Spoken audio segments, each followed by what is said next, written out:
Hello everybody, welcome back to another video, and I'm Anthony, and today we're going to talk about The Old Man and the Sea.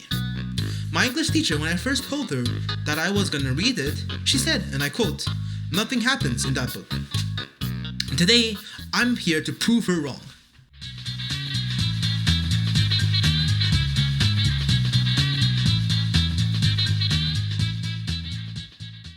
Hemingway describes his hands like this. Deep sea scars from handling heavy fish cords. None of these scars were fresh. They were as old as erosions in a fishless desert. That's a real master's hand. And yet, he has gone 84 days without catching a single fish.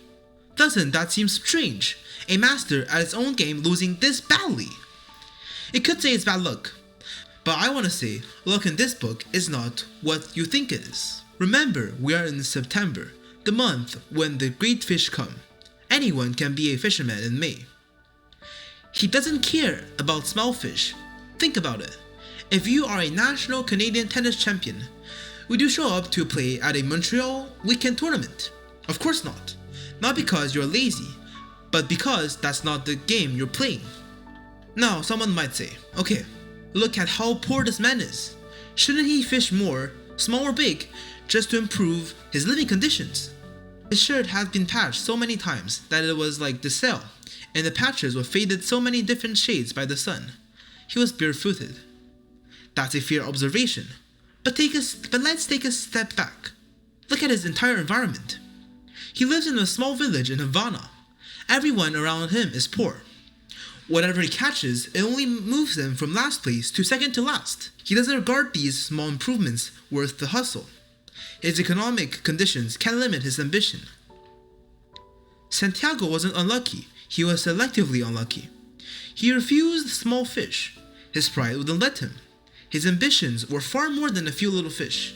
He knows what he wants, he knows what he can get, and will not be distracted. He understands that no matter how skilled you are, there are things outside your control. Santiago does not need luck to catch fish. Anyone can stay ashore and eventually catch something. What Santiago needs is luck for the great fish.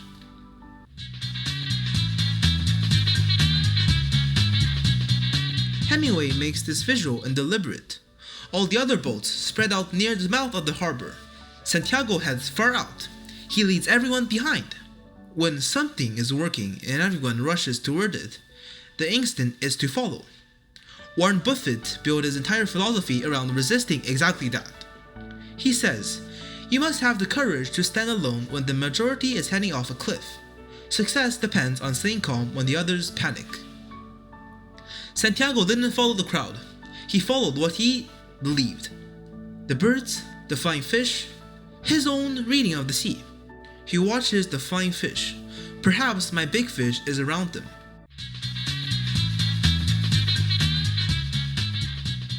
When you're doing something big, having people around you is not optional.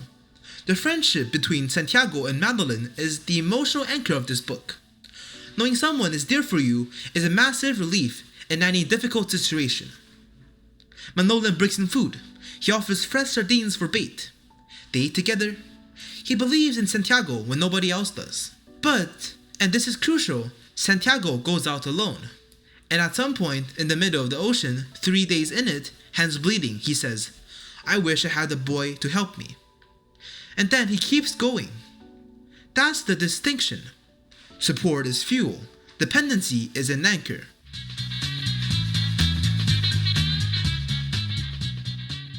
He ate the turtle eggs all through May to stay strong in September and October, specifically for the truly big fish. That's not a coincidence, that's a plan.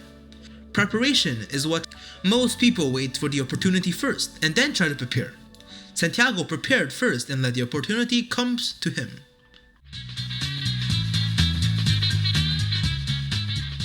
There's one quality I want to talk about that almost nobody mentions, and it is the ability to be your own source of strength when no one else is around.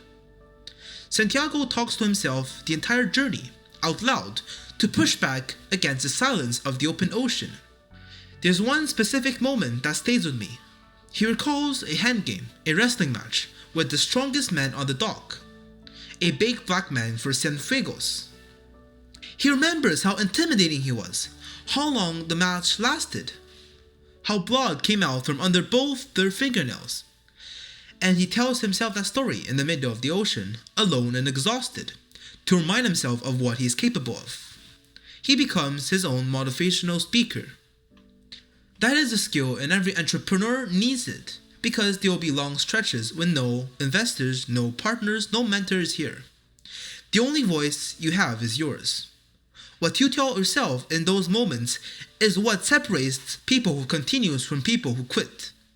Internally, one needs to believe that one's capable of something great.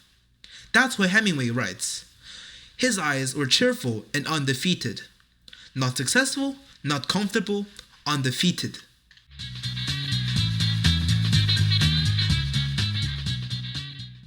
Hemingway spends nearly a third of the entire book on one thing, the fight between Santiago and the Marlin. This is not an accident. He wants you to feel how long it takes. He wants you to understand in your body what it cost. Santiago's hand cramps, completely locked off, and he doesn't stop. He talks to his hand like it's a separate person, commanding it to open. The line cuts into his back. His palms are bleeding. He hasn't slept in days. He's rationing raw fish he pulls from the water and just to stay alive. And at some point, this broken, exhausted old man says, "I will show him what a man can do and what a man can endure." The marlin is not a fish anymore. It's every obstacle, every person who told you it wasn't going to work, every month with no result, every time you almost let go. And Santiago simply refuses.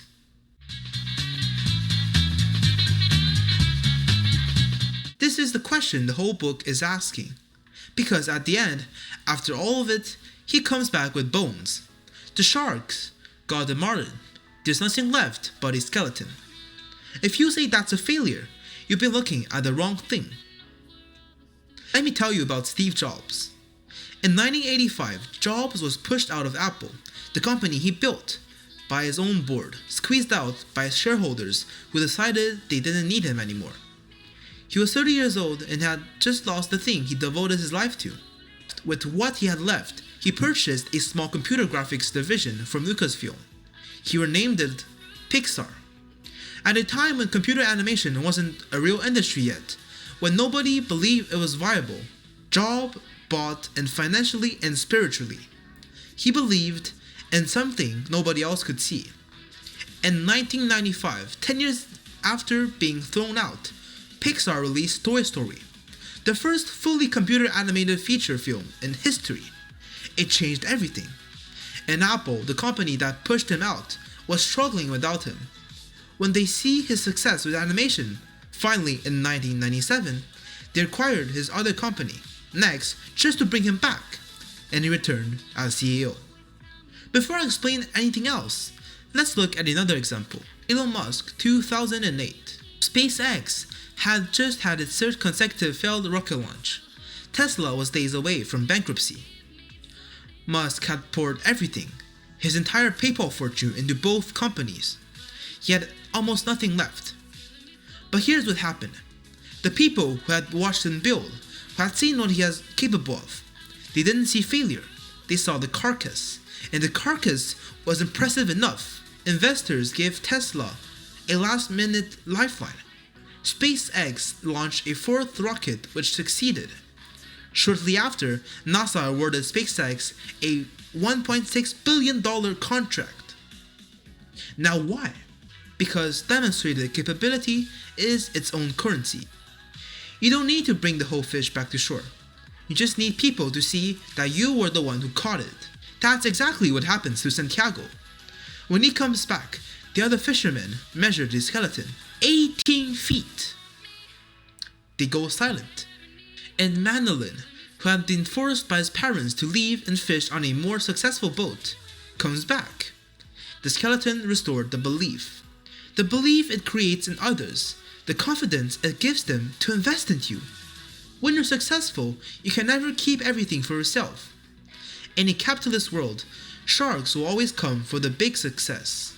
Small catches, nobody cares. bringing something massive, suddenly everyone wants a piece. But what the sharks cannot eat is what people saw in you. Thank you for watching. See you in the next video.